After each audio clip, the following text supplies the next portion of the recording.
As promised yesterday, it's time for a New Year resolution, and this time I decided to learn from the cricket field, which I revel, which is so close to my heart, and which has always given me everlasting lessons. If you observe certain characters on that field with a curious mind, there is a lot to learn from. And for me, going into this new year, it's going to be leading life like Rahul. If you saw what this year did to the Indian wicket keeper,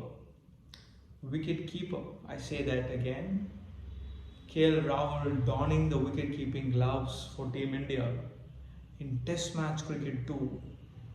Who would have thought that something like this would happen at the start of 2023?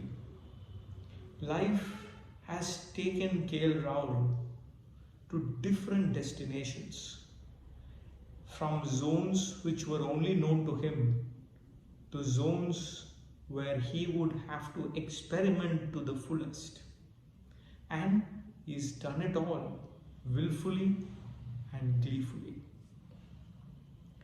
To think that somebody like Rahul would be a full-time wicketkeeper, that too in the test match arena, is something unheard of to many, which has actually happened in the first test against South Africa. But just for a moment, if we could empathize, put ourselves in Rahul's shoes and think what would have been the mindset or the mental makeup of the man choosing to get into a role only to make the cut to the ODI side. There was a 3-month time frame when he was injured and wasn't playing active cricket at all. He recovered and came back from that with much gusto. And once he was back, he never looked back, never took a step back, and decided to put his fullest as a full-time wicketkeeper. In the World Cup too, many people wrote about his wicket-keeping skills, and unless somebody really took it seriously, probably put in a lot of effort, such outcomes would not have been possible at all.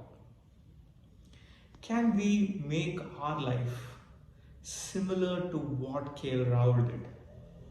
When life is not going your way, can we be up for anything that comes, accepting things with an open mind, embracing change, creating a mental makeup to accept something which is far away from our comfort zone, probably at the same time instilling that belief in us that we could get the better of this too. Rahul, in fact, has delivered a masterclass this year to me as to how, even when you are given a challenge, the way you approach it is what really matters. After that scintillating 100 in the first test match, which India has of course woefully lost, but Rahul will still be a standout.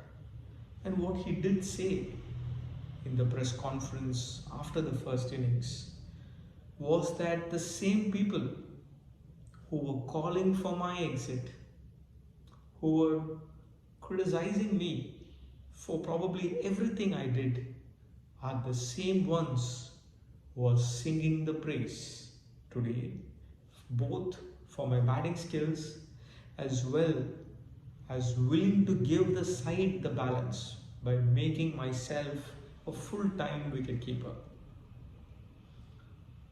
A lot of credit should be given to Rahul for deciding to do something like this, not just in one format, but also in the longer version where it does take great toll on your body.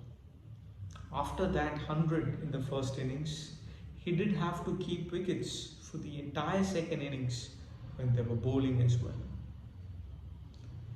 This to me is going to be a defining resolution from that cricket field, from that act of KL Rahul, where he was brave to accept change, made it his own, believed in his skills, believed in the power within to accept change, and to look at himself as a full-time wicketkeeper despite all the odds and despite what people may have written of him or people have called him.